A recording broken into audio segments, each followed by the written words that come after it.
He forgot our anniversary again. His voice on the phone was flat, tired. "Work's killing me, babe. I'll make it up to you."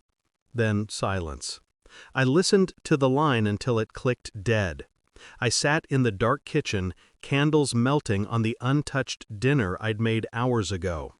His chair was empty, his plate still warm beneath the foil I'd kept replacing every hour, like that could somehow hold him there. "Work," he said. But the hotel charges had a pattern. Always on the same days, always the same name. The same distant tone when he said, "I love you," like he was reading from memory, not meaning. Something in me froze that night. Not in anger, not yet, just stillness. That sharp, precise stillness right before you cut something open. The next morning, I looked at his calendar. His business trip started Thursday, 3 days away. By Friday night, I already knew what I'd find. He sent a photo. "Conference is good," he texted. In the picture, he was smiling, unnaturally. The kind of smile you wear when someone says, "Say cheese." Behind him, in the mirror of the hotel bar, I saw her, a reflection, half-turned, laughing. I didn't know her name, but I knew that laugh. It was the kind of sound that replaced silence in a relationship. It filled the spaces you no longer wanted to face. He'd been working late for months. New suits, new cologne, new passwords. I didn't say a word. I stopped asking how his day was. I stopped waiting for him to touch me. Instead, I watched.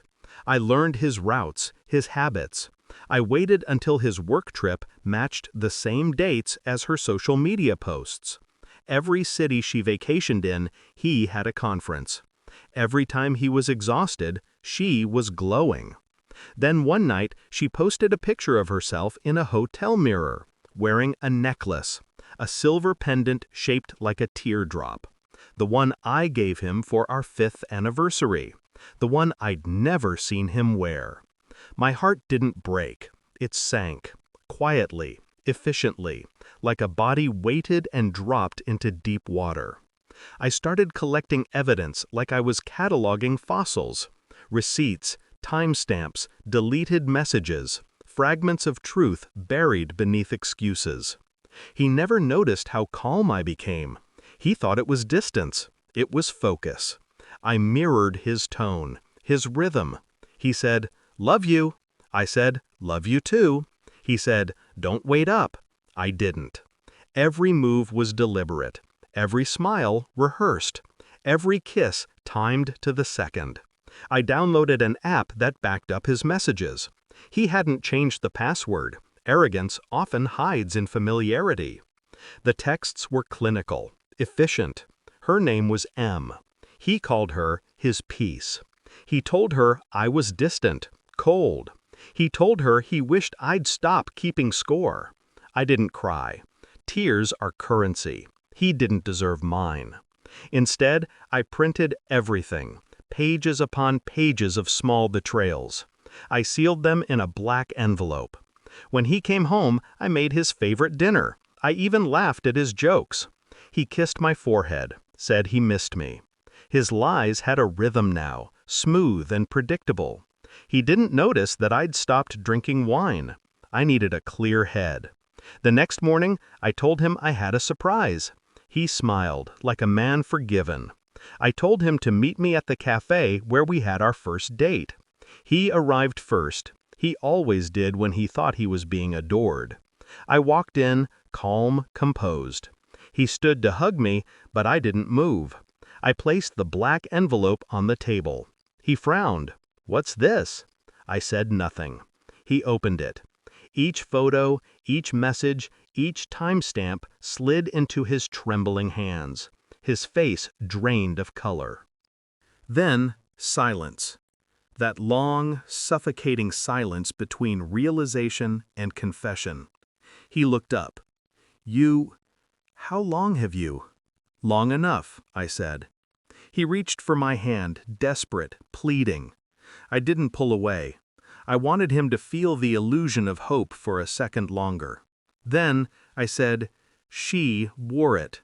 He blinked. "What?" "The necklace, the one I gave you." He stared at me. The truth sank in. Slowly.